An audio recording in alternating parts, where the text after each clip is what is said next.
The Dark Forest Experiment.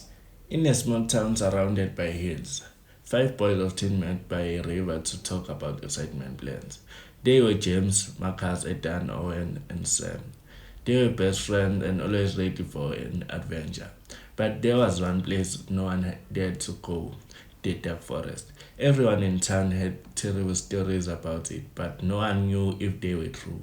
Some said people went in and never came out. Others talked about strange creatures, ghosts, and even dinosaurs living in the depth of the forest. One afternoon, as they sat by the river, John brought up the idea that would change everything. Let us go to the dark forest, James said, looking at the others with a grin. Edan laughed. You are crazy, man. Everyone say it is cursed. "Uh, exactly, James replied. That is why we have to go. If we come back, we'll be heroes. Everyone will know our names." The boys looked at each other, unsure. Marcus, always careful one, hesitated. But what if something happened to us? What if the stories are true? We'll be fine, man, James insisted. We'll bring supplies, stay together, and get out before anything bad happens. Just one night in the forest, and we'll come back with the best story ever. Sam, James' younger brother, looked up at him with wide eyes. I want to go too, he said, eager to prove himself. He was the youngest, but he never wanted to be left behind. Owen, the strongest of the group, finally spoke. Alright, I'm in. If we plan it well, what could go wrong? With that, the boys decided to go into the dark forest the next weekend. They packed food, water, flashlight, and sleeping bags. James even made a rough map showing the places they knew, like the old mile near the edge of the forest.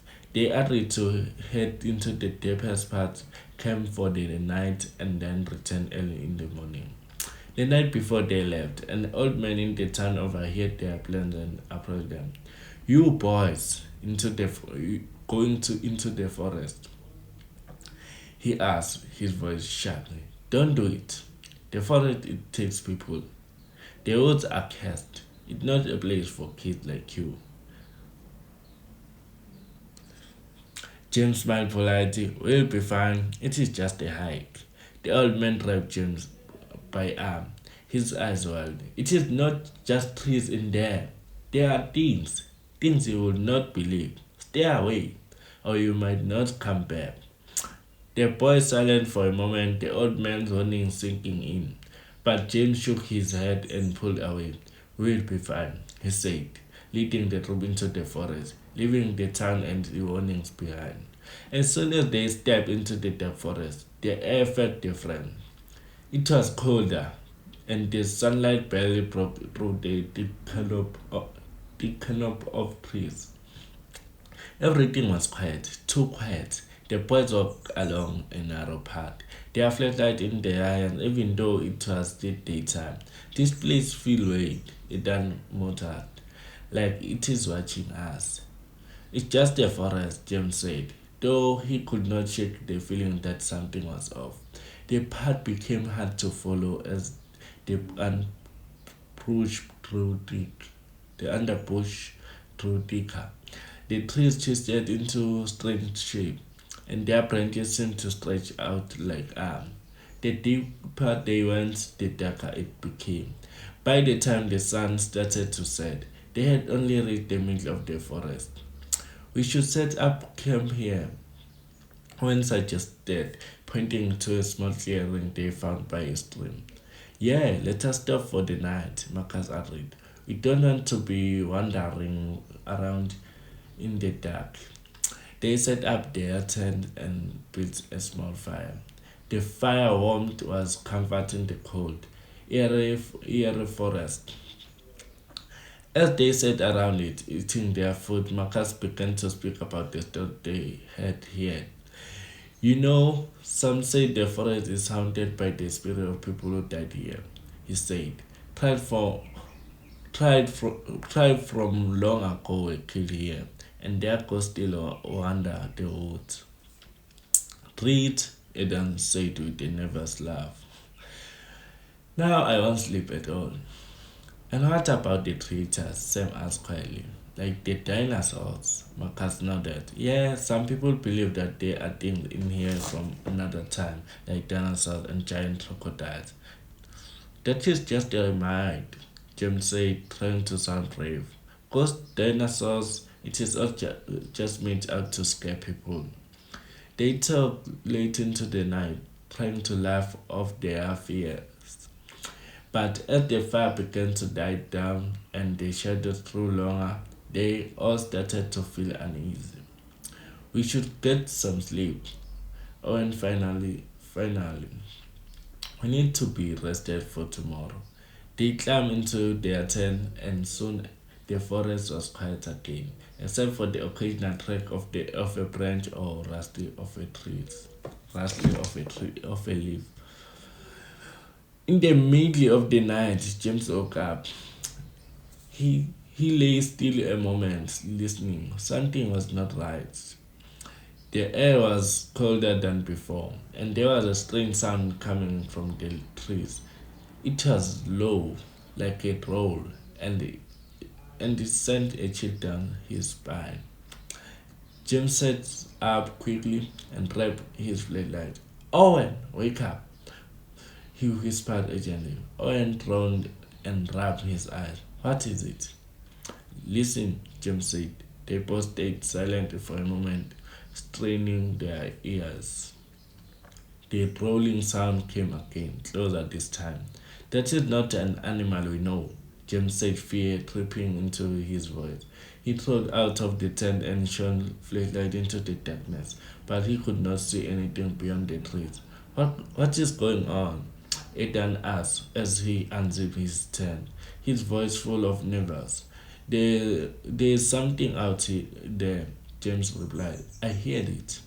Before anyone could say more, there was a loud cry from the trees, a trippy crunch breaking, followed by heavy footsteps. The ground seemed to shake as something massive moved through the underbrush. The boys frozen in fears. What? What is that? Sam whispered, his eyes wide with terror. Then, from the darkness, a huge shape emerged. It was unlike anything they had ever seen. It stood at least 10 feet tall, with rough skull skin and glowing red eyes. Its long tail swung back and forth as it stepped closer to the campfire dim light. Its jaws were filled with sharp teeth and claws dug into the earth. A dumb voice shook. That's a dinosaur.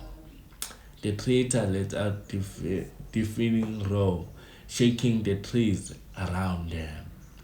Run! James shouted.